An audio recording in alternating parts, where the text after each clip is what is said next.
All right, welcome to The Explainer. Today, we are tackling one of the absolute toughest parts of doing business. I'm talking about B2B lead generation. You know, finding those new customers. It's really the engine that makes everything else go, so let's get right into it. So here it is, the big question, the one that probably keeps you up at night. Why is it so ridiculously hard to find new customers? I mean, you've got a great product, right? But actually filling that sales pipeline, man, it just feels like this constant uphill battle. And if you're nodding along right now, trust me, you are not alone. Just how common is this struggle? Well, get this. According to a Pipedrive report, a whopping 51% of sales pros say they struggle with lead gen. 51%! That's more than half of everyone out there. So yeah, this isn't just you. It's a massive, universal pain point. Okay, so let's dig into why. What makes this so difficult? Because it's not as simple as just, making more calls or sending more emails. There are these core hurdles, these common roadblocks that turn what seems like a simple task into a really complex problem. And yeah, there are a bunch of them. You see them right here. For a lot of folks, the number one struggle is just generating high-quality leads. It's not about getting a ton of names. It's about getting the right names. Then you've got teams stuck using tactics from like 5 years ago, wrestling with bad data, and, oh yeah, that constant pressure to prove that what you're doing is actually making money. So to fix this whole mess, you need a map. You can't just wander around hoping to find customers. And in the world of sales and marketing, our map is what we call the buyer's journey. We usually visualize it as a sales funnel, and it basically shows us the entire path someone takes, from being a total stranger to becoming a happy, paying customer. Okay, before we go any further, let's get on the same page with some lingo. First up, what even is a lead? Simply put, a lead is anyone who's shown some kind of interest in what you're selling. Think of it like they've raised their hand. But, and this is key, that doesn't mean they're ready to pull out their wallet just yet. And that brings us to a really, really important distinction. The difference between a lead and a prospect. They are not the same thing. A lead, that's just a contact, someone you haven't really vetted. But a prospect, now that's a lead you've actually qualified. They fit your ideal customer profile, and there's a real chance they could buy. That one step, qualification, it changes everything. Right, so back to our map, the funnel. You can see it here. It's wide at the top, where all these potential customers come in, and it gets narrower as we go down, leaving us with the most profitable ones at the bottom. But here's the thing you have to remember. Every funnel is leaky. People are going to drop out at every single stage. Our job, it's to find those leaks and plug them up as best we can. So, first things first. How do we even get people into the top of this funnel? Let's kick things off with what's called the inbound method. The whole idea here is pretty cool. Instead of you hunting down customers, you create awesome, valuable stuff that naturally attracts them to you. And this is where we hit a classic debate in the sales world, inbound versus outbound. It's simple, really. Inbound is when they come to you. Outbound is when you go to them. Now, if you look at the stats, inbound looks like the clear winner. Some sources say it has like a 14.6% close rate compared to just 1.7% for outbound. Huge difference. But the debate isn't over because outbound gives you way more control and can lead to bigger deals if you do it right. So where are modern B2B companies actually putting their time and money? Well, a survey looking ahead to 2025 shows 2 channels are just completely dominating the field. You've got email, which 88% of businesses are using, and right behind it, social media at 78%. I mean, those numbers are massive. They are the undisputed champs of lead gen right now. And if we look at the top inbound tactics, they all have one thing in common. They give value first. You've got content marketing like blogs and white papers that positions you as the expert.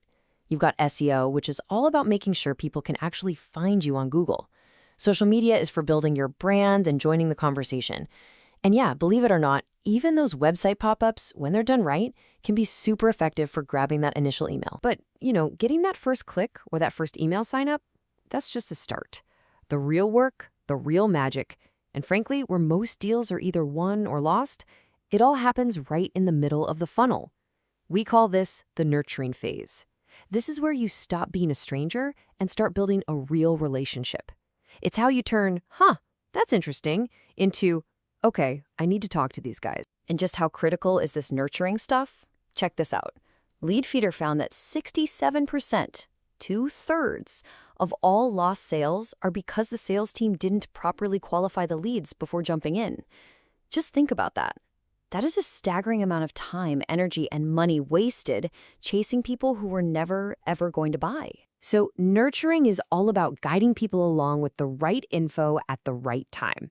You send personalized content, you show them case studies that prove, hey, we've helped people just like you. And you absolutely should be using webinars. A crazy 73% of B2B marketers say they're one of the best ways to get high-quality leads.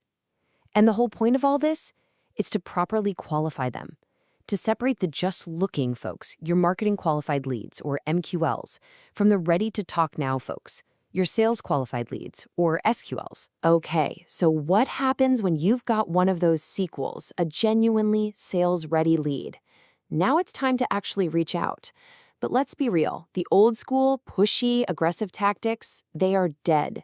Today's outreach is all about 3 things: being relevant, being respectful, and being genuinely helpful. And this quote right here from Carly Cottle over at Gong, she just nails it. She says, "Today's prospects expect more. Your pitch has to be relevant to them and their problems, not just about the product you're trying to hawk. It's about their world. Seriously, relevance is everything now. Even the thing we all hate, the cold call, can be brought into the modern age. Check out this mic drop method. It's so simple, just 4 steps. Step 1, acknowledge you're interrupting and ask for permission. 2, state a problem you know they have. 3, poke them a bit with a provocative question about that problem. And 4, promise to discuss the solution in a follow-up meeting. See? You're not pitching, you're starting a conversation. And it's the exact same idea for cold emails. You can make it work. Start by talking about their problem, or tell a little story that they can relate to. Or, hey, just start with a genuine compliment about their company. Are you noticing the pattern here? Every single one of these effective approaches is focused on them, not on you. All right, so you've built this awesome funnel. You're nurturing leads, you're doing outreach, but how do you know if any of it is actually working? There's that old saying, you can't improve what you don't measure, and it's absolutely true. So let's talk about tracking the right stuff to prove that you're getting results. Because let me tell you, not all leads are created equal, especially when you look at how much they cost to get. Just look at these numbers. A single lead from a paid ad campaign, it could run you over $300. But a lead that comes from your content marketing, under $100. That's a huge difference. So how you get your leads has direct, massive impact on your bottom line. And at the end of the day, it all comes down to this one thing. Can you connect what you're doing to the company's bottom line? You see tools like this ROI calculator here? They help you trace every single dollar you spend all the way through the funnel to the final return on that investment. Because proving your financial impact, that is the ultimate goal. And that really brings us to a big forward-looking question. Because let's face it, we are living in the age of AI and automation. These tools are completely reshaping sales and marketing as we speak. So with all this incredible tech, you have to ask, what's left for us humans to do? And here is the big idea I want to leave you with. All this amazing technology, it's not here to replace you. It's here to free you. It takes care of all the boring, repetitive stuff so that you can focus on what people do best. Things like building real relationships, understanding complicated problems, and connecting with actual empathy. In this new era of B2B, your personalization and your empathy, those are your new superpowers. Your humanity, that's your secret weapon.